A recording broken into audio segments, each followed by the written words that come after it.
pessoal, sejam bem-vindos à Academia Rafa OutSystems. Nesse módulo vamos criar um aplicativo mobile indo desde o planejamento, a arquitetura, a criação das telas até a execução a partir de um smartphone. Eu sou Caio Santana, sou MVP OutSystems e tenho trabalhado exclusivamente com a plataforma desde 2015. Tenho vários componentes publicados na Forge, que é o repositório colaborativo da plataforma, e atualmente me encontro no top 30 do ranking da comunidade. Sem mais delongas, vamos para a nossa aula. Nessa primeira aula, vamos criar a fundação para o nosso aplicativo. Iremos criar um app de rede social, inspirado em um bastante famoso atualmente, e daremos um passo de cada vez, começando pelo planejamento. Então, bora lá. Para o planejamento, eu indico esses 3 passos para você começar a desenvolver o seu aplicativo. Inicialmente, você vai fazer um brainstorm, né, super simples. Na sequência você vai criar um mockup, né, que são os que a gente chama de wireframes, que são as telas em formato de rascunho. Você pode interligar essas telas, é uma coisa bem experimental, né? Provavelmente você vai mudar de ideia em algumas delas, vai acabar descartando algo que você desenhou para fazer um novo. Isso é natural por ser bastante experimental. E na sequência você já vai passar a planejar e a construir mesmo a arquitetura básica do teu aplicativo, criando os módulos, cada um em sua camada do 4-layer canvas e seguindo as boas práticas.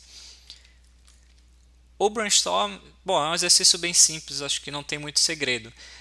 Você pode usar um papel de caneta se quiser, ou pode abrir um editor de texto no seu computador, e aí você vai começar a imaginar a jornada do usuário dentro do teu aplicativo.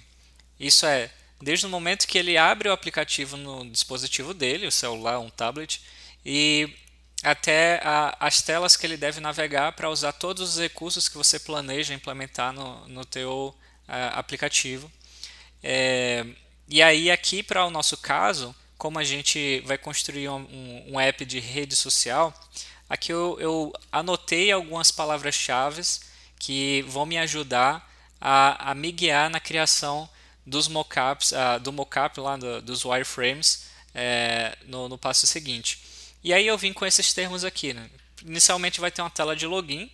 Essa tela de login ele vai me levar para uma opção de fazer um cadastro, caso eu não já tenha uma conta. Depois de logar, eu vou ver um feed de postagens. Eu vou poder curtir e comentar essas postagens. Eu vou poder ter seguidores ou seguir outros usuários. Eu posso trocar mensagens com os seguidores e eu posso trocar foto de perfil e, enfim, também pensei em outras coisas, mas detalhes um pouquinho mais miúdos eu acabei não incluindo aqui. Eu acho que eu coloquei os termos mais importantes para sintetizar aqui e ajudar a me guiar na criação dos wireframes. Também é interessante tentar ser um pouco objetivo, né, usar termos mais genéricos, né, coisas realmente mais chaves mesmo, e não esmiuçar demais, senão isso aqui acaba, enfim, acaba às vezes atrapalhando um pouquinho mais do que ajudando. Então, tenta ser um pouco objetivo nisso aqui, usa realmente termos mais genéricos, termos chaves das regiões, das partes principais do teu aplicativo, que isso vai te ajudar bastante. O mockup, bom, no mockup você cria os wireframes, que são basicamente os desenhos das telas que você está planejando criar. E você pode fazer isso tanto usando software quanto com papel e caneta também. Software aqui tem alguns exemplos, né, de programas excelentes para fazer isso. Tem o Balsamiq, tem o Mockflow, tem o Lucidchart. Todos eles são muito bons para fazer os wireframes que você quer planejar. Eu utilizei o Balsamiq para fazer o mockup que eu vou mostrar logo na sequência. E outra alternativa é, caso você não queira usar um software para isso, você pode desenhar no papel mesmo, sem problemas. Que nem você fez, que nem você pode ter feito brainstorm com papel e caneta, você pode fazer os mockups também. Algumas pessoas até acham mais interessante, né, porque tem uma sensação, né, física lá de você estar escrevendo com a caneta, rabiscando no papel, às vezes até mais legal assim de se fazer, mas um pouco mais empolgante. Então, existem essas duas formas, não tem problema algum, é só uma questão mesmo de preferência. O aplicativo que a gente vai criar, ele se chama 7chat e eu vou agora fazer uma demonstração para vocês do mockup que eu já criei, né? Eu já me adiantei aqui e eu utilizei o Balsamiq para fazer as prévias. Então eu vou trocar a tela aqui para a gente ver aqui como que esse aplicativo vai funcionar. Aqui no canto vocês veem que eu já criei várias telas, né? Nesse mockup. E uma coisa bacana desse programa aqui, o Balsamiq, é que eu consigo criar links, né? Eu consigo criar botões clicáveis que levam de um wireframe para o outro. Então, seguindo aqui, né, no nosso planejamento aqui do nosso aplicativo, essa aqui é a tela de login. Obviamente eu tenho usuário ou e-mail e senha, ou seja, aqui já fica implícito, né, que a gente vai ter uma funcionalidade de permitir que o usuário logue, como tem duas formas de login, né, tanto o username quanto o e-mail. Essa aqui vai ser a logo, né, do aplicativo, obviamente. E a ideia do wireframe é realmente ser uma coisa bem simples assim, com cara de rascunho. Esse programa aqui percebe que ele tem umas linhazinhas aqui, né, para lembrar rascunho, justamente para, enfim, ele não precisa ser muito fidedigno, porque tem que ser uma coisa realmente rápida de se fazer. Você não deve gastar tanto tempo assim fazendo os wireframes. Você deve gastar a maior parte do tempo criando as telas de fato. O wireframe é para ser uma coisa realmente bem rápida. Então aqui eu posso fazer o login com o usuário ou e-mail e a senha, ou eu tenho essa mensagem aqui: não possui conta? Cadastre-se. Nesse caso aqui eu vou clicar no cadastre-se e aqui eu posso ver que eu vou solicitar essas informações para poder criar um usuário novo. O nome completo, o e-mail, o usuário, uma senha e um botão cadastrar-se. Aqui também, né, eu tenho que ter uma forma de retornar para a tela de login caso eu não queira me cadastrar de fato, né? Eu posso ter apertado nesse link sem querer. Então, nesse caso, a gente tem um retorno para a tela anterior por esse link aqui. Já possui uma conta? Faça o login. Basicamente, ele volta para a tela de login anterior. Então, indo novamente aqui para o cadastro, eu preencho os dados, clico em cadastrar-se. Estando tudo ok, né? Ou seja, as validações daqueles inputs da tela anterior, todas estando corretas, e algumas outras validações como o usuário já não existe e tudo mais, ele vai me mostrar essa tela de confirmação. Ele me dá as boas-vindas, né? Ele fala aqui: olá fulano. Isso aqui já subentende-se de que a gente vai ter que pegar o primeiro nome do usuário, certo? Então, olá fulano, você está a um passo de se juntar à nossa comunidade. Estamos ansiosos pela sua chegada. E um botão que basicamente volta para a tela inicial de login, onde o usuário vai ter que colocar o usuário, o e-mail e a senha e vai clicar em login.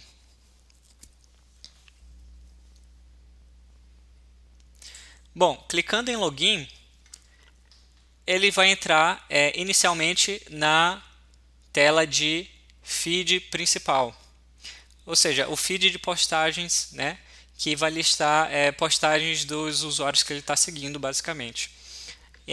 Então aqui a gente tem um exemplo de uma postagem de Beltrano e uma postagem de Fulano.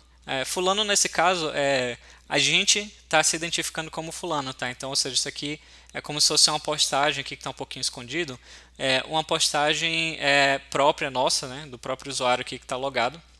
E Beltrano é de algum seguidor, ou na verdade de alguém que ele está seguindo. Então, o que a gente pode fazer aqui? Bom, tem um botão de mais aqui que vai ficar flutuando no canto, que é por onde a gente vai poder criar uma nova postagem. Então, eu clicando aqui, ele vai me levar para uma tela. Na verdade, ele vai ter me perguntado se eu quero tirar uma foto com a câmera ou escolher uma foto da galeria. E aí, tirando a foto ou escolhendo a galeria, ele vai me mostrar essa tela aqui de nova postagem. E nessa tela de nova postagem, esse aqui é um placeholder da foto, né, que eu tirei ou que eu selecionei da galeria. Um text area aqui, né, um campo de texto grande para escrever uma descrição dessa minha postagem. E uma opçãozinha aqui de salvar, né, ou seja, de postar essa foto com essa descrição. Uma característica aqui desse aplicativo é que eu não tenho como fazer uma postagem só de texto, né? Então ele é bem focado realmente em postagem de fotos, na rede social de fotos, compartilhamento de fotos. Então, eu tenho que ter a foto é o objeto principal da postagem. Eu posso até ter uma descrição em branco, mas eu tenho que ter uma foto. Então, retornando aqui para o feed, quais são as outras opções que a gente tem aqui no mockup? Bom, eu tenho essa foto aqui de Beltrano, eu tenho a opção de curtir, no mockup não está implementado, mas vai ser algo simples, como eu dou um toque aqui, ele vai incrementar aqui, eu tenho 3 curtidas, ele passaria para 4 curtidas, por exemplo, com talvez o ícone aqui ficasse cheio, né, em vez de ser um like com a mãozinha vazada, ele ficasse cheio, preenchido. E também a opção de comentar. Se eu clicar aqui em comentários, ele vai me levar para uma lista de comentários daquela postagem. Caso eu seja o dono da postagem, ele vai me mostrar uma opção de excluir um comentário se eu quiser. Então, se eu clicar aqui na lixeirinha, ele vai me mostrar uma confirmação, né, de que eu quero excluir esse comentário. Tem certeza que deseja excluir o comentário de Cicrano? Aqui eu vou clicar em não para retornar. E se eu clicar no nome do usuário, ele vai me levar para o perfil desse usuário. Então, eu vou clicar aqui e aqui é a tela de perfil do usuário que eu cliquei. Aqui em cima ele que vai ser a foto do usuário, né? Aqui é o nome do usuário e embaixo é o username, então tem um nome aqui menos amigável. Um botão aqui para seguir. Como aqui eu já estou seguindo Beltrano, ele já diz seguindo, e aí eu tenho a opção de, se eu tocar nesse botão, eu deixo de seguir e o botão passa a ser seguir ao invés de seguindo. Aqui tem algumas estatísticas, né, quantas postagens ele tem, quantos seguidores, quantos ele está seguindo, e uma biografia, é bem simples. Aqui eu tenho a possibilidade de ver aquela postagem que ele colocou em mais detalhes. E se eu quiser, eu posso mandar uma mensagem direta através desse ícone aqui no canto. Com essa mensagem direta, ele vai me levar direto para o chat com o Beltrano, onde eu já tinha uma conversa com ele, né? Eu estava conversando com ele sobre uma foto em um balão de gás hélio, alguma coisa assim. Com um campo aqui embaixo de escrever novas mensagens, enviar mensagens com esses balãozinhos aqui, né? Agora voltando para o feed, bora ver o que mais que a gente tem aqui. Bom, já que a gente estava olhando o chat, aqui no chat, esse aqui, se eu clicar aqui, ele vai mostrar a lista de chats, né, com os usuários que eu já conversei. A ideia aqui eu tenho um campo de busca, então se eu tiver muitas pessoas aqui, uma lista muito grande, eu posso filtrar usando esse campo de busca. Ou por aqui eu também posso encontrar um novo usuário, né? Vamos supor que eu quero começar uma nova conversa com um usuário que eu nunca conversei antes. Eu posso usar o campo de busca aqui, digitando o nome da pessoa, ele vai me aparecer a opção para eu tocar e abrir uma janela de conversa nova com ele.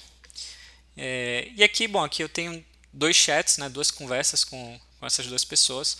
O do Beltrano ele vai me mostrar aquela mesma tela que já vimos antes, que a gente estava conversando sobre o balão. Então, vou voltar aqui para a listagem. Eu vou ter também uma aba aqui de alertas.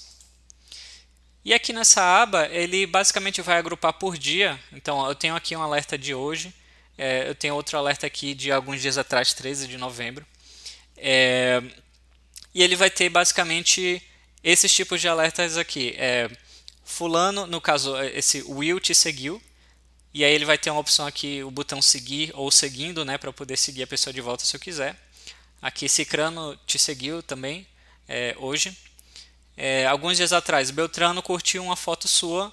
Beltrano também comentou nessa foto. Aqui a gente tem um comentário uma fonte um pouquinho menor.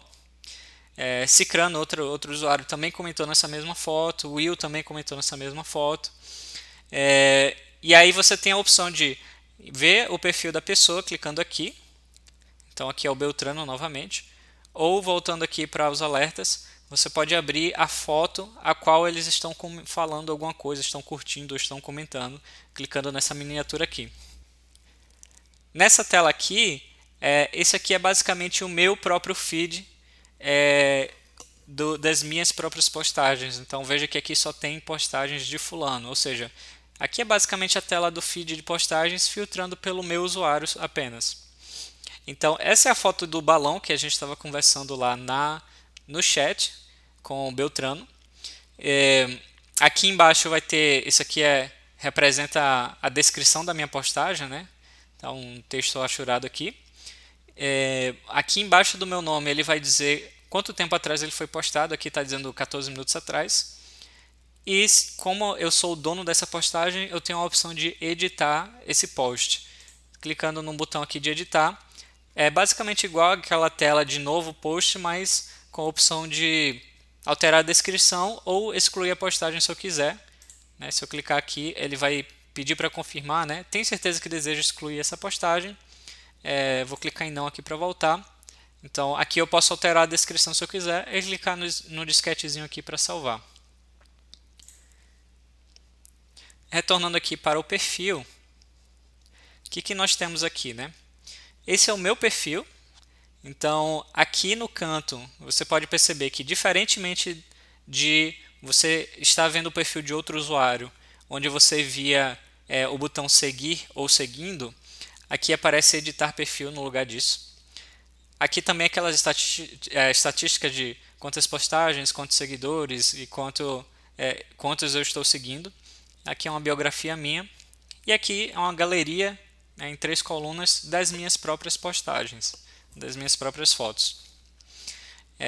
Bom, se eu clicar aqui no balão, ele vai dar aquele zoom, né, vai dar aquela filtrada no feed, enquadrando essa postagem que eu cliquei apenas do meu usuário, né, que é o usuário que eu estou enxergando nesse momento.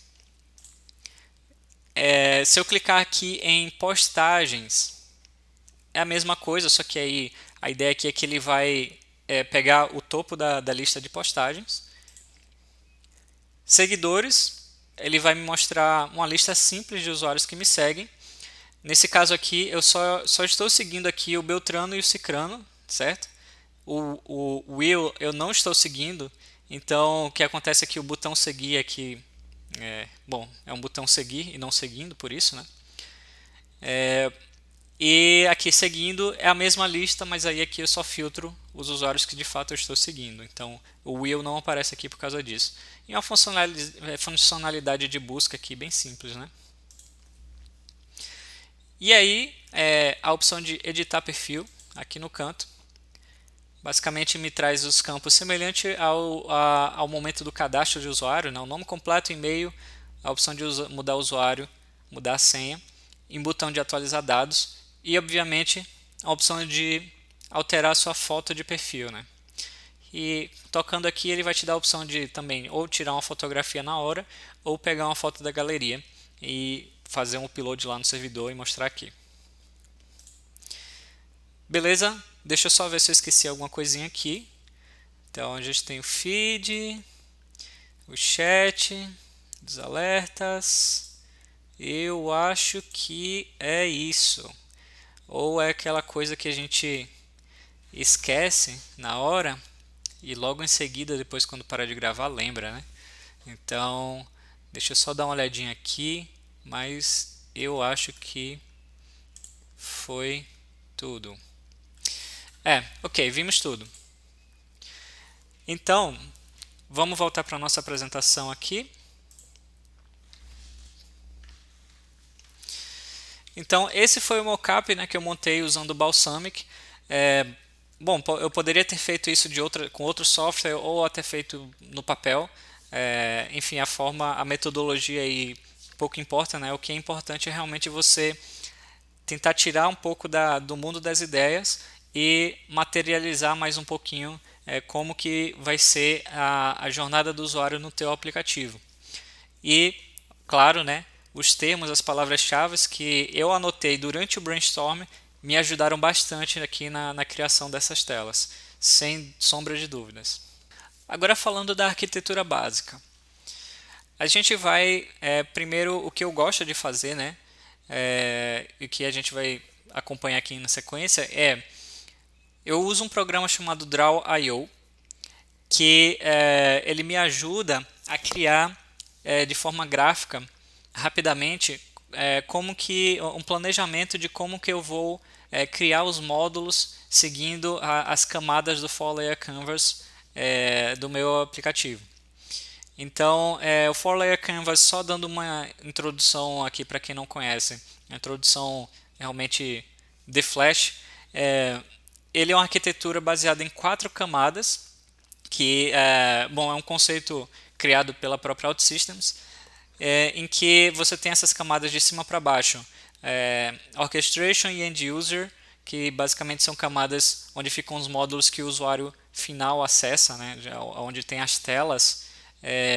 Também você tem um módulo Core Services, que é onde você cria as funções principais, as regras de negócio, enfim, a lógica da funcionalidade que faz o seu sistema funcionar, que deve realmente ser separado do módulo onde ficam as telas, né? Você deve tentar sempre separar um pouquinho a parte lógica, pelo menos a lógica mais pesada, né? Da parte visual, na parte de interface. E por último, você tem a quarta camada, que é a library, a camada de bibliotecas, que, como o nome já diz, né, pode ser são os módulos muito genéricos com poucas alterações no seu ciclo de vida, ou até mesmo componentes da Forge, plugins, todas elas se enquadram como library. E aí a gente vai planejar os módulos iniciais. Eu gosto sempre de começar pelo módulo de usuário final. No caso de um aplicativo, geralmente é um módulo só, então é super fácil, né? E pensar um pouquinho nos módulos de serviço, né, que já é a segunda camada de baixo para cima, a Core Service, pensando já um pouquinho nas funções principais e nas entidades que a gente vai criar. E também pensar quais são os plugins, né, as bibliotecas que a gente vai precisar para que o nosso aplicativo funcione. Então, eu vou abrir aqui o programa que eu falei que eu gosto de usar, que é o Draw.io. Então, o Draw.io, eu vou criar aqui um novo diagrama em branco. E eu vou criar aqui eu gosto de usar esse retângulo com as bordas suaves. Eu vou usar isso aqui para criar os módulos baseado mais ou menos baseado, né, no 4-layer canvas. Então, para deixar um pouco mais didático, eu vou fazer o seguinte. Eu vou criar aqui, deixa eu abrir aqui, scan diversos. Eu vou criar um container. Nesse aqui não, avançado. Achei. Eu vou criar um container para cada camada, tá? Nesse caso a gente não vai usar a camada de orchestration. Então, essa aqui vai ser a camada end user.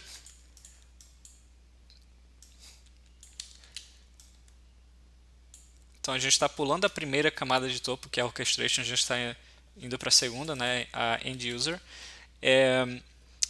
Aqui é a terceira camada, que é a core services. E, por último, a camada library. Ok? Fechar um pouquinho aqui para termos um pouco mais de espaço. Então, a end user, a gente vai ter praticamente um módulo só, que é, bom, o nome do projeto, né, que é o que faz mais sentido. Então, é 7chat. Por convenção, tá, a gente usa a cor azul para indicar módulos de usuário final, né, módulos end user. Então, a gente tem o aplicativo 7chat, com esse nome mesmo. Aplicativo não, desculpa, a gente tem esse módulo com o nome do próprio projeto, né? Aqui dentro de Core Services. E aí, vamos pensar um pouquinho no que a gente vai criar na sequência, né? A gente não precisa criar todos os módulos já, não precisa criar toda a carcaça completa desde o começo. A gente vai aos poucos, né? Um passo de cada vez. Então, vamos pensar aqui como é que a gente vai fazer, o que a gente deve começar a construir primeiro. Bom, se a gente voltar lá na jornada de usuário que a gente planejou, a primeira coisa que a gente vai fazer é justamente o login e o cadastro do usuário. Então, isso implica que eu vou ter que criar, provavelmente, alguma função e entidades relacionadas ao usuário em si. Por exemplo, eu sei que o usuário tem foto de perfil e ele tem uma biografia própria. Então, essas são duas informações que eu vou precisar persistir no banco e por isso eu vou precisar criar aqui na minha camada Core Services um módulo relacionado a usuários. Então, já pensando nisso, eu vou renomear esse retângulo aqui que eu copiei lá de cima e vou, bom, eu gosto de usar como prefixo o nome do módulo principal, então 7chat, que eu já tinha escrito, eu apaguei aqui, não sei porquê, o underline, e aí o nome da entidade, né, o nome do objeto que é relevante para esse módulo. Eu também costumo criar um módulo para cada entidade ou objeto principal, né? Nesse caso, esse objeto que a gente está falando é o próprio usuário. Então, eu vou criar um módulo aqui chamado 7chat users. E aí tem uma informação aqui que eu não mencionei antes. Também não vou entrar muito em detalhes agora para enfim, para agilizar um pouco, que são os sufixos que a plataforma, a OutSystems indica que a gente utilize nos módulos aí que pertencem ao For Layer Canvas. Então, existem vários sufixos, né? Eu já tenho eles decorados, basicamente, mas só dando a resposta direta aqui, módulos Core Services tem outros sufixos, mas o mais comum de usar é o CS, como a sigla já diz, né, Core Services. Porém, tem a convenção de que para aplicativos mobile você deve adicionar um M no começo da sigla. Então, com isso a gente tem esse módulo com esse sufixo 7chat, underline users, underline M de mobile, CS de Core Services. Então, esse vai ser o nosso módulo que vai ter as entidades e funções relacionadas ao usuário, inicialmente relacionados ao login e ao cadastro. E, por convenção, módulos Core Services eles têm essa cor laranja aqui. Então, a gente tem esse módulo aqui inicial, né? E aí, se a gente descer um pouquinho aqui para o Library, vamos pensar o que a gente vai precisar de biblioteca, né? Bom, obviamente a gente vai precisar da biblioteca do celular, da câmera, perdão. A gente vai precisar de uma biblioteca da câmera. Então, a gente vai estar usando um módulo, um componente de plugin de câmera que é suportado pela própria plataforma, que é chamado de câmera plugin. Não podia ser mais óbvio que isso, né? E aqui o câmera plugin, bom, a convenção de bibliotecas aqui a gente utiliza a cor verde. Então a gente sabe que vai estar usando esse cara, né? Então a gente tem, por enquanto, a gente tem essa configuração aqui de arquitetura. O módulo 7chat na camada EndUser, o módulo 7chat Users MCS na camada Core Services e o câmera plugin aqui na camada Library. Bom, vamos lá. Vamos pensar só um pouquinho aqui antes de entrar na plataforma no que a gente vai querer criar de fato dentro desse módulo, né? Então, eu vou buscar aqui uma forma aqui de como se fosse um post-itzinho, né? E aqui a gente pode fazer uma anotação assim, como se fosse um rascunhozinho, né, do que a gente vai ter. Então, vamos pensar. O que eu quero ter aqui de entidades, né, de tabelas para poder persistir as informações que meu aplicativo vai usar. Bom, primeiro a gente tem um usuário com foto, certo? Então a gente tem no mínimo aqui bom, a gente já tem a tabela user, que é do system, certo? Mas aí eu vou ter outra tabela relacionada a essa tabela user, que vai ter a foto do usuário, certo? Então, daí eu já sei que eu vou ter talvez um user picture. Então, acho que a gente vai ter essa entidade aqui chamada user picture. Vamos lá, eu preciso também de uma outra entidade para as informações customizadas do meu aplicativo. Ou seja, informações que eu não tenho na tabela user padrão aqui nativa da plataforma. Como, por exemplo, a biografia do usuário e talvez outras informações aí que no caminho aí a gente vai ver que vai precisar.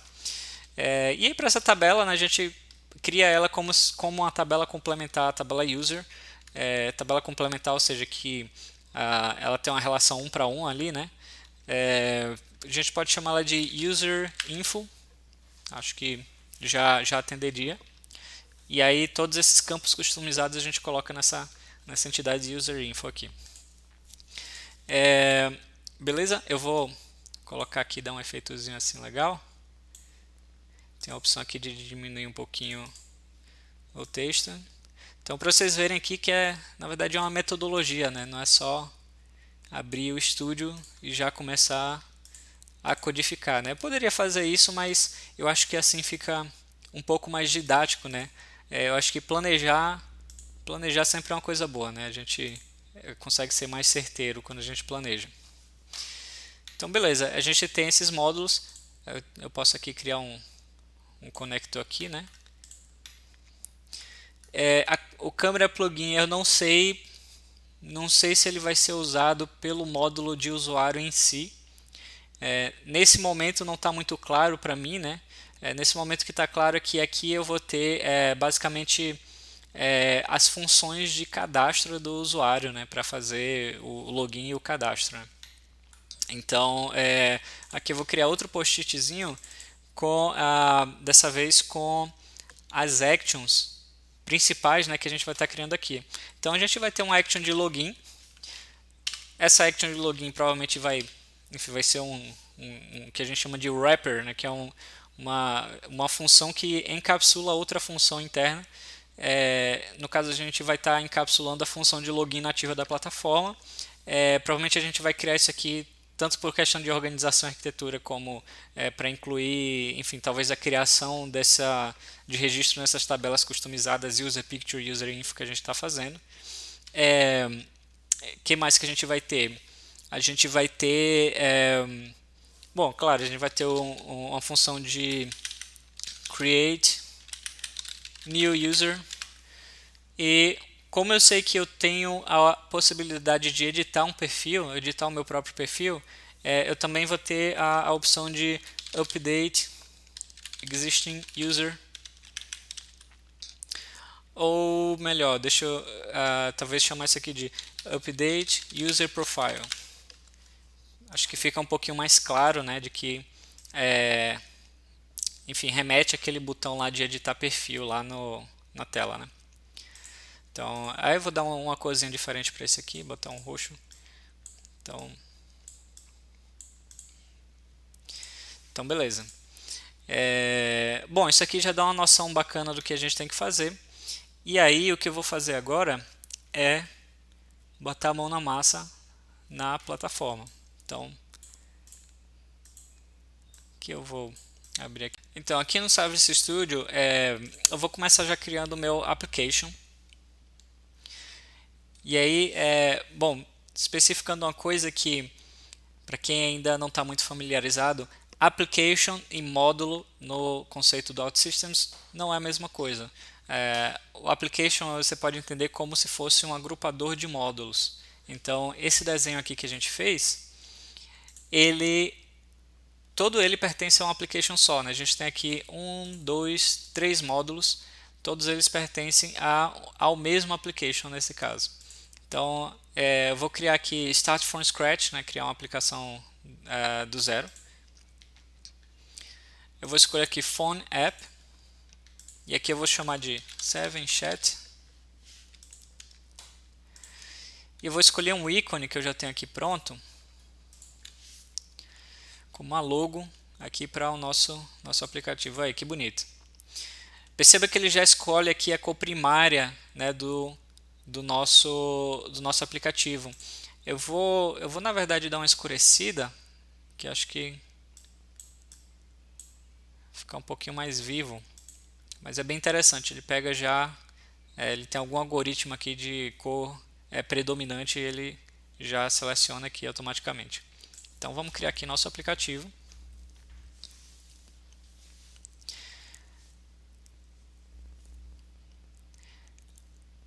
Com o aplicativo criado, aqui ele me mostra a opção de criar o módulo, né? Eu vou manter o tipo Phone App mesmo. E ele já me coloca aqui o nome padrão aqui, né, da aplicação.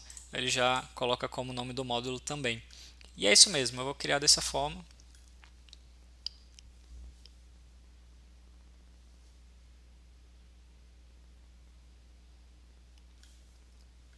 Então a gente tem aqui, né, a carcaça do nosso aplicativo. Tem um tema aqui, ainda não tem telas. No Common ele tem as telas padrões, tem a tela de login, tem a gente vai dar uma mexida nessa tela. Tem o Splash, que é a tela do carregamento. A gente pode também dar uma alterada aqui para, por exemplo, fazer o fundo ficar com a cor mais uniforme. Na verdade, ficar com a cor primária, né, ao invés de ficar esse branco aqui. A gente pode dar fazer umas alterações aqui. Por enquanto eu vou fazer o seguinte, por enquanto eu não vou criar telas. Primeiro eu vou focar aqui na parte, né, de arquitetura de fundação, né, arquitetura inicial. Então daqui eu vou criar os módulos Core Services para a gente ter as primeiras funções que a gente vai usar no momento que a gente vai fazer o login e o cadastro do usuário. Então está aqui compilado esse módulo. A gente vai fechar ele por enquanto. Então ele vai atualizar aqui. Pronto, esse é o módulo que foi criado agora. E vou criar um novo aqui com aquele nome, né, que a gente colocou lá de users MCS. E como isso é um módulo Core Services, eu vou escolher aqui do tipo Service. Create Module.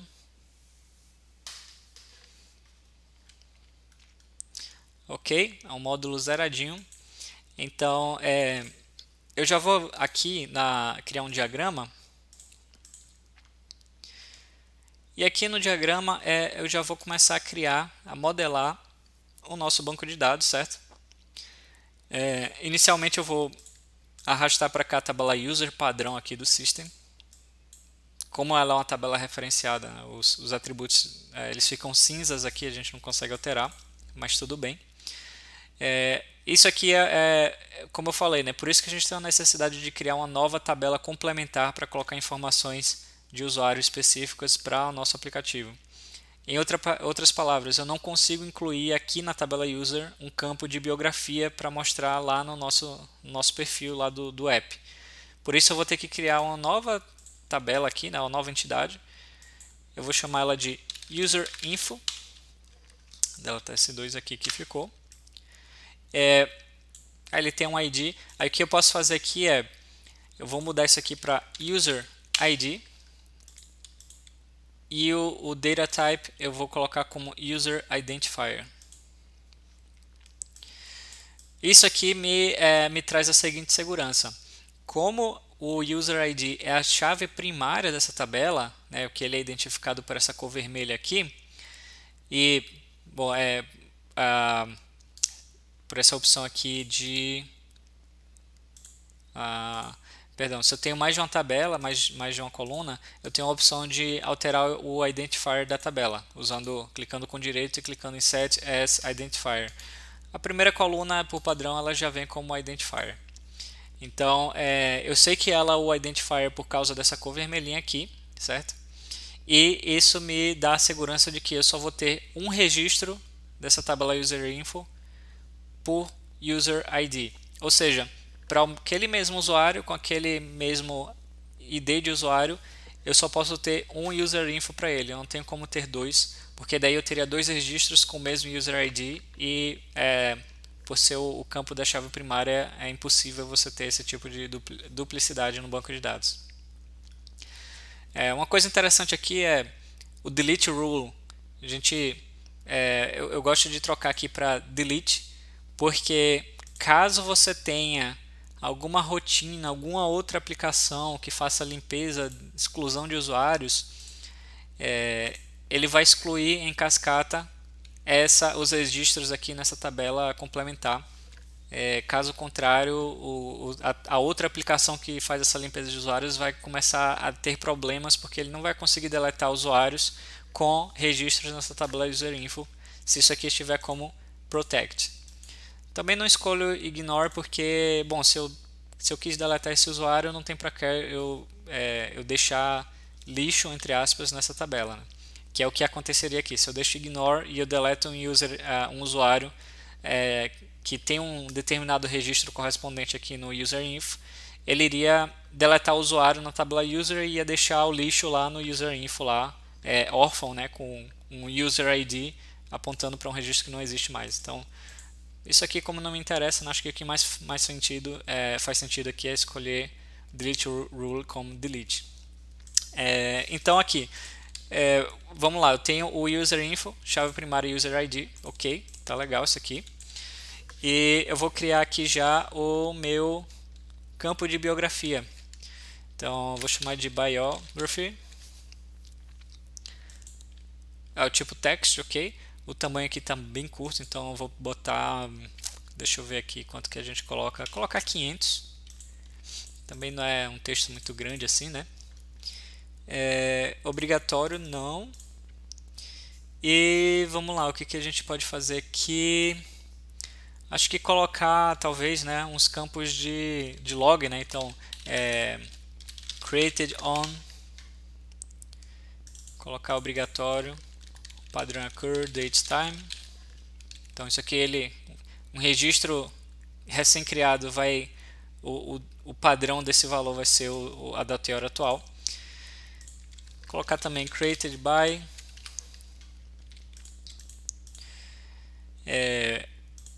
olha que legal, eu coloquei created by, pelo nome ele já entendeu que eu quero incluir um user identifier, né, porque esse aqui é um campo de qual foi o usuário que criou esse registro. Só que aí tem um detalhe, né? Novamente, caso eu queira excluir um usuário dessa tabela user, eu teria problemas aqui porque eu tenho esse registro apontando para um determinado usuário com o delete rule como protect. Nesse caso eu escolho ignore, porque se eu deletar um usuário, esses campos de log aqui de created by, eu não quero que ele delete o registro da minha tabela, porque o usuário criador foi excluído. Então não faria muito sentido isso. Por isso eu coloco aqui como ignore. E o mandatory eu vou deixar como no, porque eu posso ter esse registro gerado talvez por um timer, talvez, enfim, pelo próprio sistema, sem ter um usuário na sessão. Então, vou colocar como no aqui. E eu vou fazer campos similares para atualização. Então, updated by, updated on. Colocar o by mesmo. Me antecipei aqui. Updated on. Subir aqui um campo. Então beleza, updated on, eu também vou colocar mandatory e o padrão é occur, date time, e o updated by, semelhante ao created by, não é obrigatório, mas delete rule, ignore. Então tá, a gente tem aqui created on, created by, updated on, updated by. Muito comum tá esse padrão aqui de esses 4 atributos aqui de logs. A gente vê esse mesmo padrãozinho aqui em diversos projetos, em diversos clientes. Então é bastante comum mesmo esse padrão. E provavelmente o que a gente vai fazer a gente vai copiar esses 4 campos e colar nas outras tabelas que a gente for criando. Então tá bom, a gente já tem o user info aqui, que vai ter a nossa biografia e alguns campos de log. Outras coisas que a gente, no meio do caminho, for vendo que precisa incluir, a gente vai incluir nessa tabela aqui, relacionadas aos dados, enfim, informações de perfil do usuário, né? E aí a gente vai criar uma nova tabela aqui para a foto do usuário, que eu vou chamar de User Picture. E aí você me pergunta, poxa, por que eu não incluo o binário, né? Eu não incluo o conteúdo da foto no próprio User Info? Bom, isso aqui é por uma questão de boa prática de performance, na verdade. Porque a performance de fazer uma consulta a uma tabela que não tem um campo de binário, ela é muito superior a fazer uma consulta a uma tabela que tem tanto campos de texto que você quer exibir na tela, quanto uma coluna no meio lá com binário, que pode ser às vezes um binário grande. Então, fica mais simples e mais performático você criar uma tabela exclusiva para o conteúdo binário. Então, essa vai ser a função do User Picture, por isso que eu estou criando separado aqui uma entidade para isso. Similar a outra, eu vou renomear aqui o campo de ID para User ID. O data type eu vou alterar para user identifier. Delete rule também eu vou colocar como delete. Se eu quiser deletar esse usuário, não faz sentido manter a foto dele ali no banco. E aí eu vou criar o campo de binary data. Binary data type binary data. Ok. Campo de binário, obrigatório, né? Porque não faz sentido ter uma foto, um registro de foto sem ter o conteúdo da foto. E acredito que seja isso aí. Beleza. Essa é a nossa entidade da foto, simplesmente o binário e a chave primária que é o próprio ID do usuário. Percebe aqui que ele cria essa linha, né, conectando as tabelas, essa linha aqui vermelha, por causa do delete rule aqui mostrando que tem uma exclusão em cascata. Caso você delete o usuário, aí ele vai deletar em cascata o user info e o user picture também. Fica bem didático assim, bem visual, acho bem bacana isso. Então já vou compilar aqui o nosso módulo. Ok. Bom, agora eu vou mudar minha atenção aqui para a parte da lógica, né? E a gente já vai criar as nossas actions relacionadas ao usuário, as nossas actions iniciais. Então, o que a gente pensou aqui no nosso rascunho, no nosso diagrama aqui no Draw.io, é que a gente teria inicialmente essas actions aqui, né? Teria a action de login, também logout, né? Acho que está implícito. Uma action de criar um novo usuário e outra action de atualizar o perfil de usuário. Então, aqui tem um macete que é o seguinte: no módulo que a gente criou do tipo phone, né? O módulo que tem as interfaces, né? Que tem aqui a tela de login, ele já me traz aqui na parte de Server Actions essa parte aqui de Authentication, já com as actions do login e do logout. E aí você vê que dentro de cada uma delas, eles chamam a action referenciada do módulo Users. Então, o que eu vou fazer? Como a gente aqui já está criando o nosso aplicativo distribuindo os módulos em camadas diferentes, né, de acordo com o For Layer Canvas, eu vou cortar, né, usar o cut aqui, essas funções de login, e vou colar aqui no meu módulo de users. Paste. E eu vou tornar essas duas actions aqui públicas.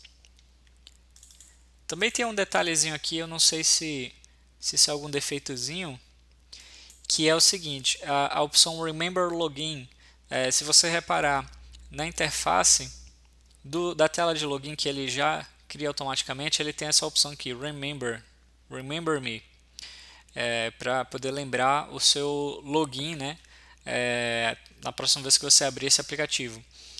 E se você olhar aqui, esse checkbox aqui, ele está mapeado para essa variável chamada Remember, e essa variável ela não está sendo passada aqui no login, né? Esse é o do login, ele está com erro aqui porque eu acabei de recortar ele desse módulo, mas a gente vai corrigir daqui a pouco. Ele só passava aqui o password e o username, ele não está passando essa variável remember. Então, não sei se é algum defeitozinho, né, da tela, ou se fizeram assim porque a ideia é você realmente pegar e customizar, né, um pouquinho essa tela. Mas eu vou aqui incluir esse parâmetro novo, né, que o user login ele tem esses 4 parâmetros, username, password e remember login. Porém, a nossa action de login do aplicativo, que é o do login, ele só tem essas duas. Eu vou fazer o seguinte: eu vou selecionar um input aqui da minha referência mesmo da action aqui, o user login. Eu vou copiar ela e vou colar aqui. Daí ele está como obrigatório, tudo bem, a gente vai sempre passar essa variável de toda forma. E eu vou aqui, ó, tá vendo que está hardcoded aqui como true no user login aqui do login. Eu vou substituir essa variável hardcoded pela minha variável de input nova, remember login. Ok, tem um comentáriozinho aqui que eles colocam já, né, avisando que, enfim, se você tiver validações ou lógica específica do seu aplicativo deve ser feito aqui. Eu vou aproveitar e remover isso aqui. E que eu vou fazer é o seguinte. User login, essa função, dentro dela, ela se encarrega de validar o usuário e senha que o usuário passou, e se for correto ele já vai definir o usuário na sessão. Se o usuário e senha for inválido, ele vai levantar uma exceção do tipo security, um security exception, né? Avisando que o usuário e senha está inválido. Então o que eu vou fazer é o seguinte, após essa action, ou seja, qualquer coisa que eu adicionar aqui, eu tenho total certeza de que o usuário se autenticou com sucesso. Caso contrário, ele levantaria uma exceção e interromperia o fluxo aqui. Então, esse assign aqui que eu coloquei aqui, por exemplo, eu tenho total certeza que ele chega aqui somente se o login foi efetuado com sucesso, o usuário e senha era válido e tem um usuário na sessão. Então, o que eu quero fazer aqui é o seguinte, logo após o login, eu vou querer criar, caso não já exista, né, um registro na nossa tabela customizada User Info. Então, eu vou adicionar um aggregate aqui, nossa Get User Infos. Vou colocar aqui Max Records o valor 1, isso é uma boa prática de performance, tá? Porque o que eu vou fazer aqui no filtro do meu aggregate, eu vou, na verdade, antes do filtro aqui no Sources, como é uma entidade complementar cujo a chave primária é o tipo de outra tabela, ele já inclui no meu aggregate o join, né, com a tabela que eu quero e com a tabela correspondente a essa chave primária, ou seja, a tabela user veio junto aqui de bolacha. Eu vou deletar isso aqui porque não me interessa nesse caso. E aí o filtro aqui, um filtro também da tabela user que ele colocou sozinho, eu já removi.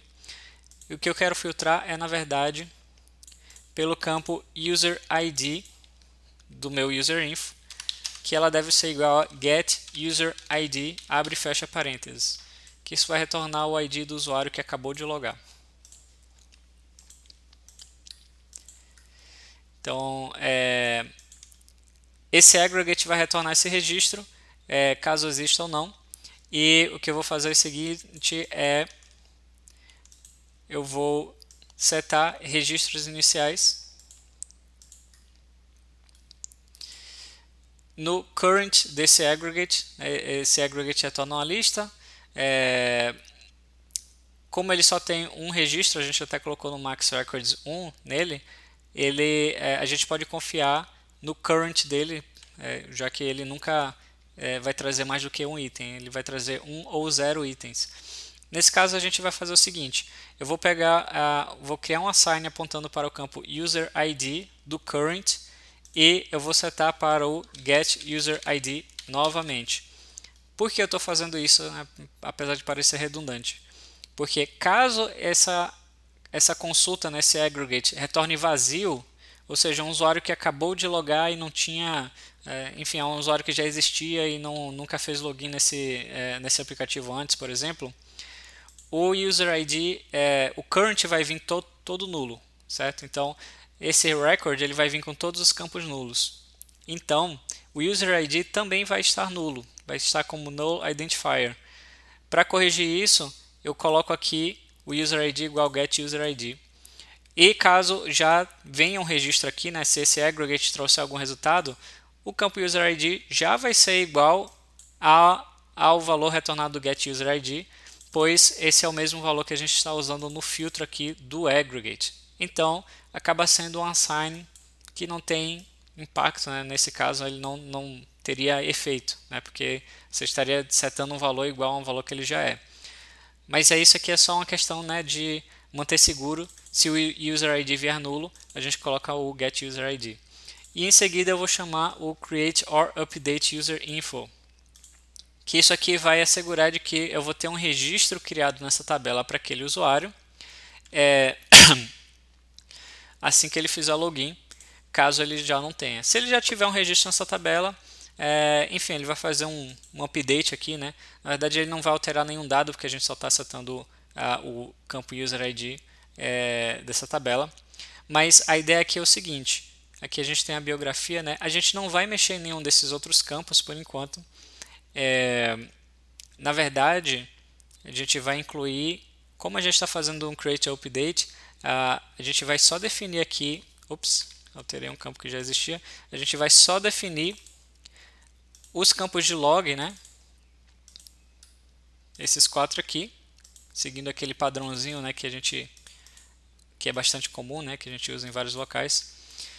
E a gente vai basicamente, fora esses logs aqui, vai deixar aqui em aberto para qualquer lógica, qualquer coisa que a gente precise validar ou registro que a gente precisa criar no momento do login do usuário. Por enquanto isso aqui está um pouquinho vazio, né? É só uma carcaçazinha, basicamente ele só está criando um registro aqui para aquele user ID, a biografia inicialmente vai ficar vazia, mas isso aqui vai servir como uma carcaça para qualquer ideia que a gente possa ter mais adiante, né? Para incluir aqui no momento do login do usuário. Bom, para definir esses 4 campos de log, é um padrãozinho que a gente sempre segue. Created on, a gente vai colocar uma expressão aqui que é, a gente vai criar um if. Então, se o aggregate retornou vazio, se for vazio, o created on vai ser cur datetime, certo? Se não, o created on vai ser igual ao created on já existente. Ou seja, não veio registro, usa a data e hora atual. Se já veio algum registro, preserva, né, mantém a data e hora que já está no banco. O created on e created by, obviamente, são campos que a gente só deve definir na criação do registro. A gente nunca deve alterar esses valores. Então, eu vou copiar essa expressão aqui e vou colar aqui para o created by. E aí, aproveitando a refatoração fácil da plataforma, né, no created by é o seguinte: se o registro estava vazio, né, se o aggregate retornou vazio porque o registro ainda não existe, ele vai usar o get user ID. Se o registro já existia, ele vai usar o created by existente. Então, só alterar aqui no finalzinho para by, created by. Updated on e updated by são mais fáceis. É sempre cur datetime para o campo updated on e updated by get user ID. Beleza, então aqui a gente já tem, né, um login que já cria um registro na tabela userinfo que a gente criou no momento do login desse usuário. Tem um logout que também ele não faz, por enquanto não penso em nenhuma lógica aqui adicional que deve ser criado. Basicamente ele chama a action user logout do módulo users, esse módulo nativo. E é isso aí. Após a chamada do user logout, aquela função getUserID vai passar a retornar nulo porque não vai ter mais usuário na sessão. Então vou compilar isso aqui. Bom, seguindo aqui eu vou criar uma action de cadastro, né, de criação do usuário. Bom, tem uma coisa que eu gosto de fazer, eu sempre gosto de usar prefixos, então eu vou só colocar aqui auth no começo dessas duas actions aqui. E eu vou criar aqui uma nova. Como o cadastro ele acontece junto da tela de login, então acho que faz sentido fazer esse agrupamento aqui de auth. E vamos lá, eu vou chamar de sign up, que é a nossa action de fazer o cadastro do usuário. E aí o que eu vou fazer é o seguinte, eu vou abrir aqui o meu mockup novamente, vou voltar aqui para a tela de login, desculpa, na verdade para a tela do cadastro, né? Só para observar quais são os campos aqui que eu vou estar usando. Então, eu tenho aqui nome completo, e-mail, usuário e senha. E só isso. Não tenho nem a foto aqui ainda de perfil. Então, eu vou incluir os mesmos campos aqui. Full name, e-mail, username,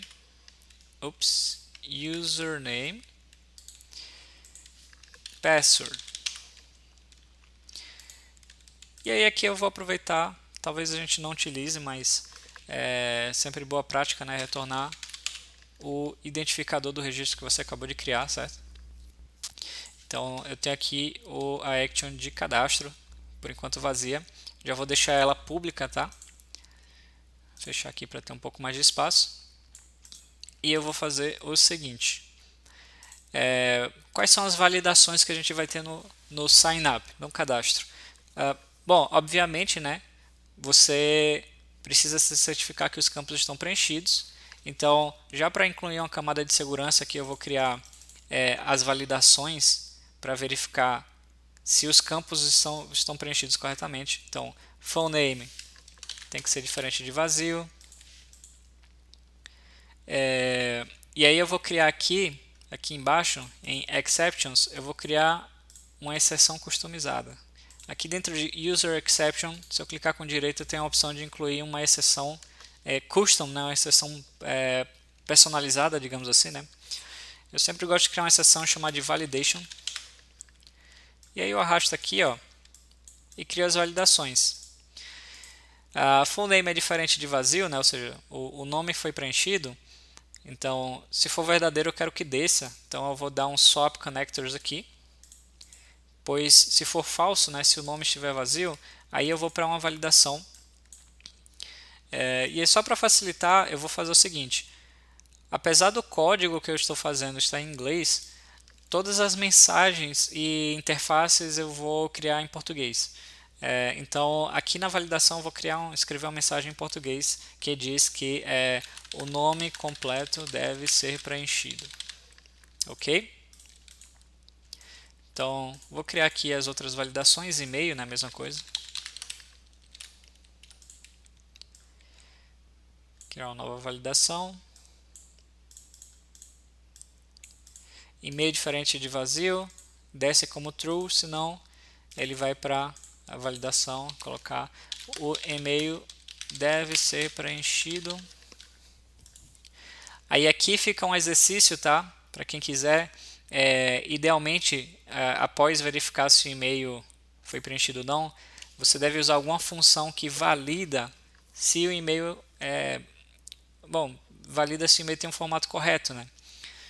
Se ele tem um top level domain, se ele tem um arroba, por aí vai. Existe uma função, inclusive, da própria plataforma chamada Validate Email, mas ele basicamente verifica se tem um arroba no meio da string, mas ele não faz uma verificação completa, né? Ele não verifica se tem um top level domain, né, que é a parte depois do arroba, com a formatação correta e tudo mais. Então, fica aí como exercício para quem quiser de talvez dar uma pesquisada, dar uma investida em funções de validação de e-mail lá aqui na plataforma. Na Forge tem várias opções. Então, eu vou criar uma nota aqui e se você começa uma nota com to do, ele já deixa essa nota com a opção reminder colocada como yes automaticamente. Aqui está no porque eu ainda não terminei de digitar, mas se eu colocar aqui to do validate email format. Então, clicando fora, clicando novamente aqui no comentário, ele colocou o reminder aqui como yes, o que significa que se eu expandir aqui a minha lista aqui que mostra os warnings, né, a minha lista da True Change, né, ele aparece aqui o meu reminder globalmente. Então isso é bastante legal. Vou conectar aqui. Só alterar aqui. Also validate email format. Também validar o formato do e-mail. Ok. Então seguindo aqui, vamos validar aqui o username. Deve ser diferente de vazio. Fazer o swap aqui logo. Ele deve descer como true. Às vezes acontece, tá, da gente esquecer de fazer um swap ou fazer um swap incorreto, né? E, enfim, é o famoso if invertido, né? E, enfim, é uma coisa que a gente pega quando está testando. Às vezes você espera um comportamento, acontece outro comportamento quando vê porque tem um if invertido aqui e que faltou dar um swap. Então isso é normal, coisa que acontece e a gente pega nos testes, né? Então, vou colocar aqui o usuário deve ser informado. Vou colocar o nome de usuário para ficar um pouco mais claro. Deve ser informado. Criar mais um if aqui. Para a senha. Fazer o swap connectors. Criar uma validação. Colocar a senha deve ser informada. Eu vou aproveitar e fazer uma validação um pouquinho extra aqui, que é da senha ainda, que é o seguinte: eu quero criar um tamanho mínimo para a senha. Então, eu chamo essa função length e eu passo a senha. Isso aqui vai me retornar quantos caracteres a senha tem. E aí, aqui na parte data, eu posso vir aqui em Site Properties e aqui eu vou criar uma propriedade. Sempre que você pensa numa coisa que possa ser encarada como uma constante dentro da sua aplicação, é sempre interessante usar Site Properties para isso. Então eu vou criar uma propriedade aqui chamada de min password length. Ele já entende aqui por causa do min, né? Ou talvez por causa do length, ele já entende que é um integer, que é um número inteiro. E aqui eu vou fazer essa validação. O length ele é maior ou igual ao site.minPasswordLength. Ficou um pouquinho grande aqui na prévia aqui do label, então eu vou escrever aqui para ficar um pouco mais documentado, que é minPasswordLength interrogação, e colocar uma validação aqui também, ou melhor, uma exceção de validação, né? E aqui é o seguinte, se o tamanho da senha for igual ou maior ao tamanho mínimo, então ele vai descer, né? Porque é uma senha aceitável. Se não, ele vai para essa validação onde eu vou falar a senha deve conter pelo menos, aqui eu vou concatenar com site.minPasswordLength, que é o tamanho lá que está no meu property, né? Que isso aqui pode ser alterado via Service Center, que isso é bastante interessante. Então, a senha deve conter pelo menos x caracteres. X, no caso, é o valor aqui que está no property. Aqui no property, eu tenho aqui a opção de colocar valor padrão. Eu vou colocar 6 como tamanho mínimo das senhas. Ok, então validações dos campos, né? Estão todos aqui na lógica. Agora eu preciso validar se o username ou o e-mail existem, né? Então eu vou fazer aqui uma consulta no system da tabela user, fazendo um filtro aqui, user is active true. É bacana esse filtro, né? Só filtrando usuários ativos. Se o usuário for inativo e tiver o mesmo username ou e-mail, acho que não é relevante. Aqui eu vou colocar no campo, primeiro eu vou filtrar o username, então eu vou colocar username igual o username que veio do input, né? Ou seja, aqui na minha action, aqui na minha lista, eu tenho o username sendo passado aqui, e que eu estou referenciando aqui. Aqui na parte sorting, como isso aqui só vai retornar no máximo um registro, né, que me interessa, não faz sentido essa ordenação. Então eu vou tirar o sorting. Isso aqui é uma dica de performance, né? A gente acaba salvando performance por não precisar fazer essa ordenação. E eu vou colocar aqui o max records como 1, porque só me interessa um registro, eu não preciso trazer vários registros aqui. E o que eu quero é o seguinte, eu quero na verdade que essa consulta venha vazia.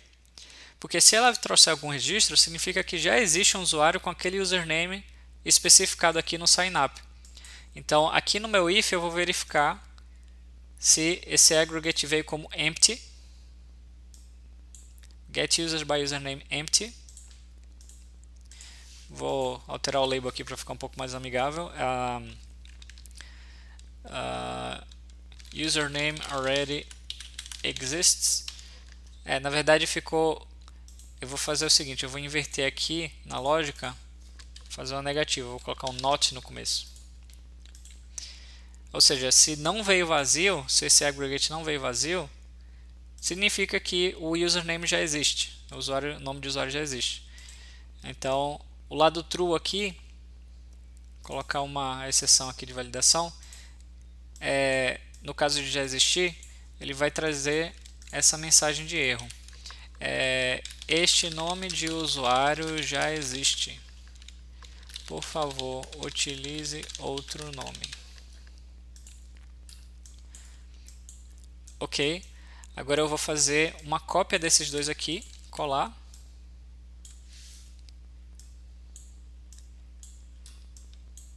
Conectar esses dois aqui no fluxo. E eu vou fazer a mesma coisa para o e-mail. Então, aqui user.email igual e-mail. Então, aqui a gente está comparando o e-mail do campo user com o e-mail que vem via input na action. Ok? Para caracterizar aqui, eu vou mudar o nome do aggregate, né? Get users, vou até tirar o plural aqui, get user by email.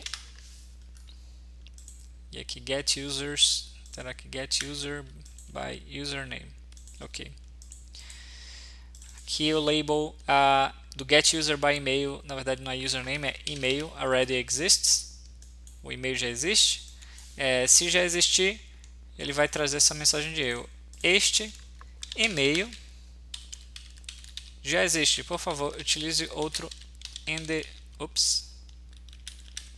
endereço. Ok. Bom, passando até aqui, é seguro dizer que o usuário já foi validado, é um usuário novo, de fato.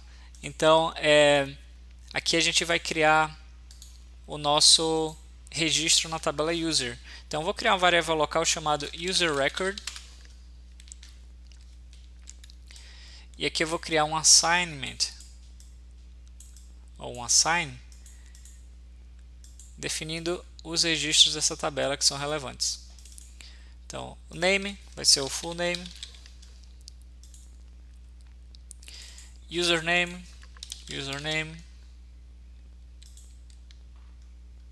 password,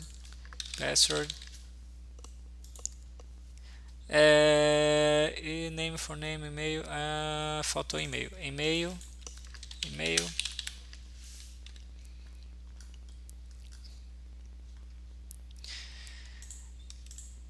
e a gente vai criar esse usuário. Esqueci de um detalhe.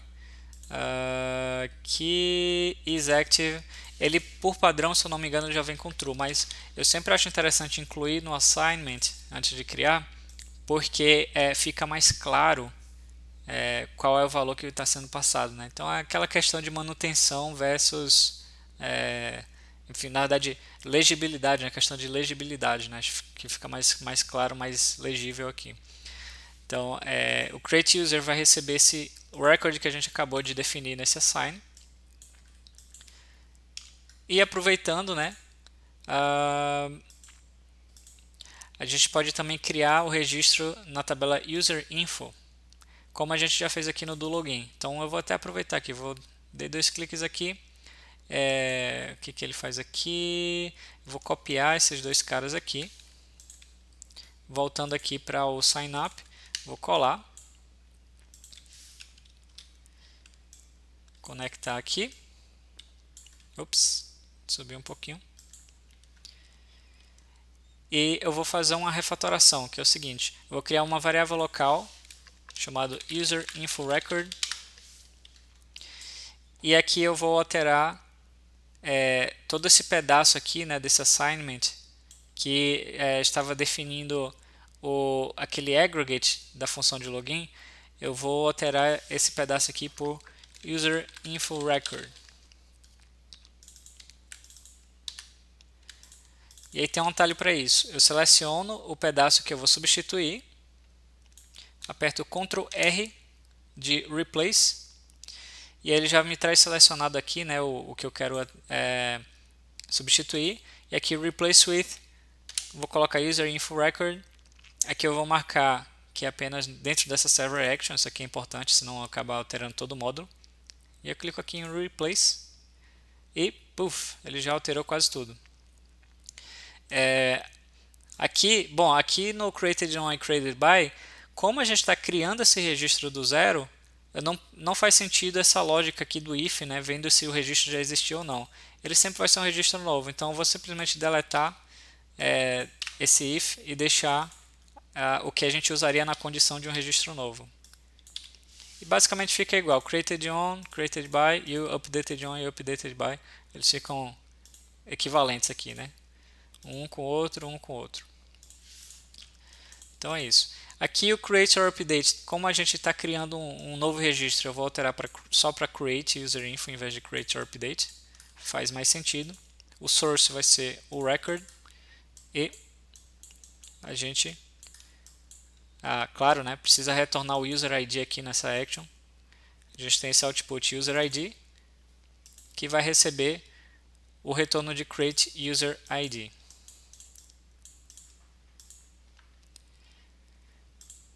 Vamos compilar e a gente já tem uma action de sign up com as validações necessárias para a gente usar na implementação da tela. E aí, acho que para a gente fechar aqui nessa aula, eu vou criar uma nova pasta aqui chamada de user picture, onde a gente vai criar já a action. Bom, a gente tem que ter uma opção tanto de criar uma foto, né, do usuário, quanto de remover a foto que já existe. Então, eu vou criar uma action user picture set picture e vou criar outra chamada user picture remove picture. Eu vou colocar as duas como públicas, seleciono as duas e altero aqui o public para yes. As duas eu vou passar o user ID que eu quero alterar, tá? Então, user ID aqui, user ID aqui. Remove picture, set picture, ok? Vamos para o set picture primeiro. O que a gente vai ter aqui na nossa tabela user picture, a gente só tem o binário e o user ID. Então, eu vou fazer assim, eu vou copiar esse atributo do user picture, colar aqui na minha action. Ele já entende que é um input obrigatório, ok, é isso mesmo. Não preciso retornar nada, porque a chave primária já é o próprio user ID que eu já tenho, né? Então, eu vou criar aqui uma variável local com o tipo do record dessa entidade, que é user picture record. E aqui é bastante simples, né? Eu vou simplesmente pegar, setar o user ID com que veio e setar o binary data com que veio também. E aqui eu posso chamar o create or update. Aí ele vai criar se já não existe ou vai atualizar se caso já exista uma foto para aquele usuário. O que a gente pode fazer aqui futuramente? Vou até colocar um lembrete aqui. To do.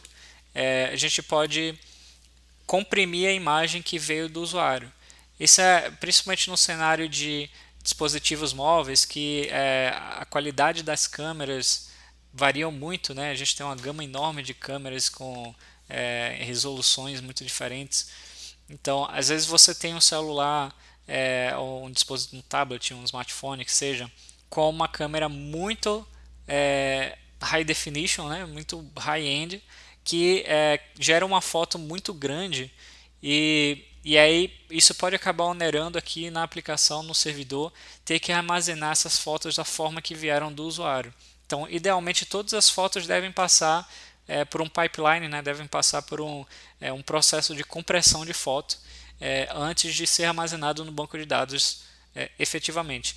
Então, tanto as fotos das postagens quanto as fotos do perfil do usuário, eles devem passar por esse pipeline. Por enquanto eu vou colocar só um lembrete aqui de compress user picture.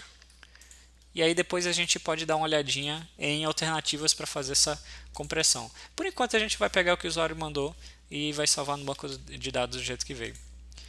Remove picture é bem simples, tá? A gente vai fazer um aggregate pelo user ID informado. Aqui em sources eu vou remover a tabela user, porque não nos interessa, é só a tabela user picture que nos interessa. O filtro, eu vou remover o filtro que ele criou, criar um novo. Filtrando o user ID igual ao user ID fornecido na action.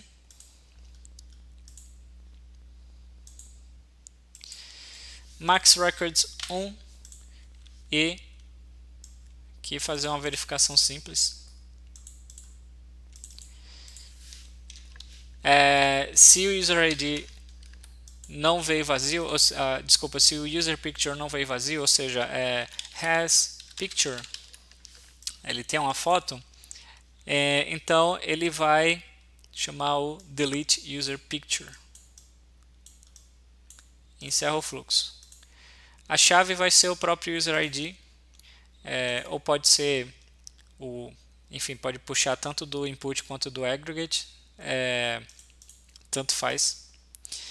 Na real aqui é o seguinte, a gente poderia deletar diretamente o user picture sem fazer a consulta do aggregate, mas eu acho que isso aqui é uma boa prática porque geralmente antes de fazer uma exclusão você precisa fazer uma alteração, um update em alguma tabela de log ou precisa fazer alguma validação. Então eu estou incluindo esse fluxo aqui um pouco maior, né? Eu estou consultando e verificando se já existe, já como uma boa prática, né? Um bom costume para, caso isso aqui um dia venha evoluir, enfim, alterar essa action aqui para trabalhar na lógica da exclusão, em vez de simplesmente deletar o registro seco e encerrar o fluxo. Então, beleza. Remove picture, set picture, a gente já tem essas duas actions aqui, com a lembrete aqui de criar alguma solução de comprimir todas as fotos que passam no aplicativo, praticamente, né? Sign up, e aí o que deve estar faltando é só justamente a alteração a atualização do perfil, né? A função editar perfil. Então, para finalizar, né, acho que essa já vai ser a nossa última action por enquanto nessa aula. Bom, tem uma parte aqui, user picture, eu vou aproveitar. Como as fotos têm relação com o perfil, eu vou renomear essa parte aqui para user profile. Vou até mudar aqui o prefixo para user profile, remove picture, user profile, set picture, acho que ficou legal assim. Eu vou criar um novo aqui, user profile, update info. E aí aqui, como muitas das informações são muito semelhantes enfim, os campos são os mesmos que a gente passa para o sign up, né, basicamente, eu vou reusar muito da lógica que já tem aqui. Então, eu vou copiar esses 4 campos aqui, full name, e-mail, username e password. Vou colar aqui no update info. Aqui, na verdade, como eu estou atualizando o perfil do usuário, eu já tenho que saber qual é o user ID, então eu vou passar aqui como parâmetro. Vou colocar aqui no início. Nesse caso eu não vou retornar o user ID, tá? Porque eu já sei qual é, que eu tenho que passar ele como parâmetro, né? E aí aqui eu vou aproveitar e copiar essas validações aqui que eu já fiz. Eu vou copiar tudo logo. Update info, deletar esse cara e colar todo o fluxo aqui que já existia. Vou manter esse to do aqui, ok. Bom, as mesmas validações, né? E-mail deve ser preenchido, o nome do usuário deve ser informado, senha deve ser informada, a senha tem que ter o tamanho mínimo de caracteres.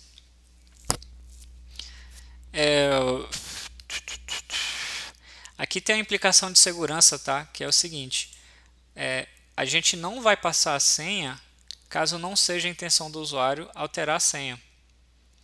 Ou seja, se eu passar aqui em branco, eu vou colocar aqui como opcional, eu vou ignorar o campo de senha. Porque quando eu abrir a tela lá de editar a senha, de editar o perfil, por boas práticas a gente não preenche o inputzinho lá com a senha real do usuário. A gente, na verdade, ou preenche com valor fake lá, ou até deixa em branco e só altera a senha se tiver alguma coisa preenchida lá de diferente. Se o usuário realmente utilizou aquele campo. Senão ele passa batido, a gente ignora ele. Então, como o password vai ser opcional, aqui eu vou mudar um pouquinho essa validação aqui, né? Aqui eu verifico se o password foi definido. Se foi, ele vai verificar o tamanho mínimo. Se não, ao invés de ele jogar uma exceção, eu vou simplesmente seguir a vida aqui, né? Deletar essa essa validação, jogar esse cara para o lado. Eu vou seguir o fluxo para a próxima validação. Então vou subir aqui e indentar um pouquinho esse código. Então aqui a gente agora tem essa mudança na regra, né? Se a senha for definida, aí eu valido a senha, se não, eu ignoro, porque o usuário simplesmente não colocou nada no campo de password na edição do perfil.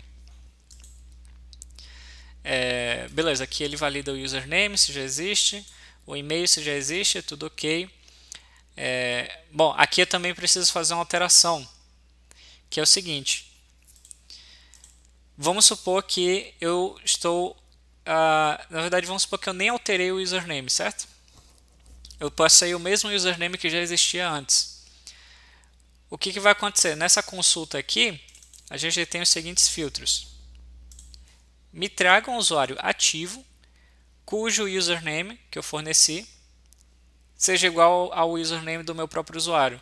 Isso aqui ele vai me retornar um registro que corresponde ao meu próprio usuário, né? Porque eu já vou ter um usuário ativo, esse usuário vai ter esse mesmo username que eu não alterei, e por isso ele vai causar aquele erro lá dizendo que esse nome de usuário já existe, quando na verdade o registro retornado é o meu próprio usuário, por causa desses filtros aqui. Então aqui eu vou ter que incluir um novo filtro, que é verificando que o user.id da minha consulta é diferente do user ID do input, né, passado como parâmetro, para a minha action de update info. Assim a gente assegura de que se vier algum registro vai ser de outro usuário com outro ID que não é igual ao nosso próprio. Então a gente faz isso tanto no aggregate de username quanto do e-mail. Vou incluir aqui nos dois.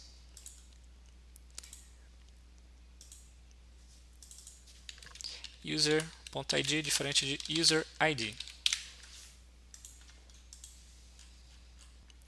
Eu quase ia esquecendo.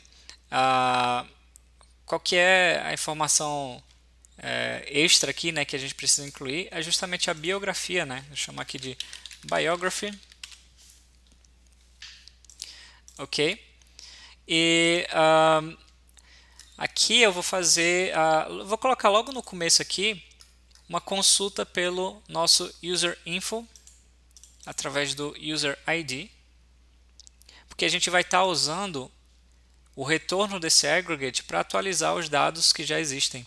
Então aqui eu vou fazer, bom, tenho que dar join com a tabela user, porque eu tenho os campos lá de nome, senha e tudo mais, username. Eu só vou trazer um registro no máximo, então isso aqui não me interessa, o sorting aqui eu posso remover. User is active, acho que eu posso manter. E eu vou filtrar aqui o user.id igual ao user ID que veio aqui da minha função, certo? Esse input aqui. Coloca aqui o max records on. E aí eu vou verificar aqui, logo no começo eu vou incluir uma validação extra, né? Que é verificar se esse user info realmente existe, né? Porque pode acontecer alguma coisa, pode ter sido deletado, o usuário pode estar desativado, né? Então aqui eu vou colocar user info exists. Se existe, ele segue para baixo o true. Ele segue o true para baixo. Se não, aí a gente sobe uma exceção aqui dizendo usuário não é encontrado. Também, se acontecer alguma coisa que o usuário sumiu ou foi desativado, é mais interessante não dar uma informação tão detalhada assim para o usuário. Se teve algum motivo para o usuário ter sido excluído, pode ter sido algo assim interno, sensível, né, que o usuário não deve saber. E descendo aqui, o assign que já existia, né, que foi copiado aqui do sign up, eu vou alterar, em vez dele utilizar essa variável user record que não existe aqui na nossa action, ele vai na verdade estar atualizando esses campos do nosso aggregate lá no topo, lá no começo, get user info, que a gente acabou de criar. Então o name corresponde ao campo name da tabela user. Eu vou aproveitar e copiar aqui esse pedaço aqui e vou dar 2 cliques aqui, colar, 2 cliques, colar. O password aqui é o seguinte, eu vou ter que fazer um tratamento por causa dessa regra do password em branco, né? Como a gente já está certo de fazer. Então aqui eu vou fazer uma regra de que se password for diferente de vazio, então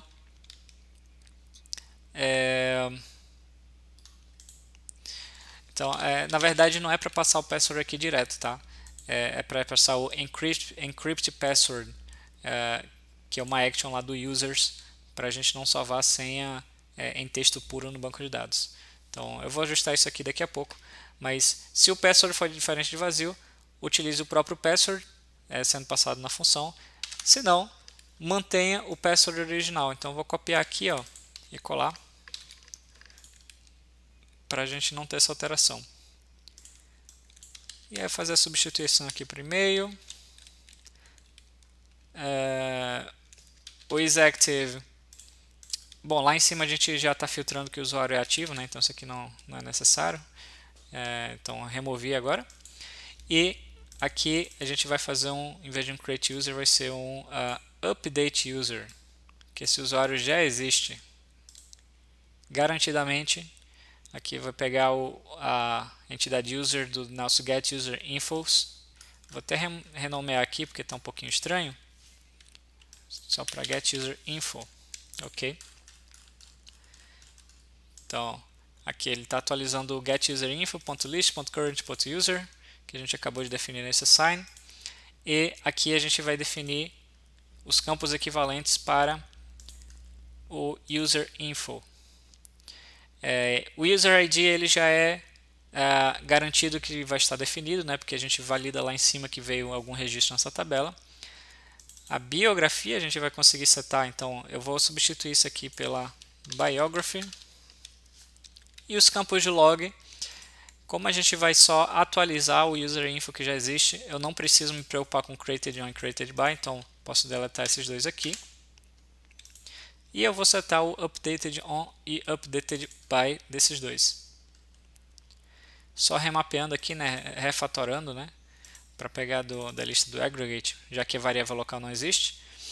E aqui, create UserInfo, eu dou 2 cliques aqui para ele selecionar aqui na árvore automaticamente, e assim eu posso arrastar e soltar aqui em cima para refatorar e usar a função de update. Aqui a gente não retorna o UserID, porque a gente já tem que passar o UserID como parâmetro para essa função, então eu vou simplesmente deletar esse assignment. E boa. Bom, o que ficou pendente aqui é a questão do encrypt password. Eu provavelmente não percebi isso aqui no sign up. Então vamos ver aqui como é que ficou. Exato, eu estou passando para criar no user record a senha conforme ela veio aqui via input. Então eu vou referenciar aqui a função que criptografa essa senha. Lá no módulo users, eu vou aproveitar e dar um refresh all aqui. Colocar aqui show all. E aqui eu já tenho de cara aqui, ó, essa função encrypt password. Já estou referenciando ela.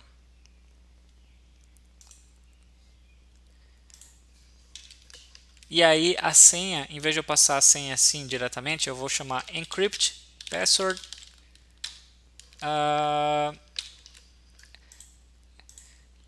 Se eu passar o mouse aqui em cima, ele vai mostrar. O primeiro campo é o username, o segundo é o password. Então, o primeiro campo é username, segundo campo password. Então, já vou aproveitar e copiar esse cara aqui e vou para a função de update info, no local onde eu estou definindo a senha, caso ela esteja preenchida, obviamente.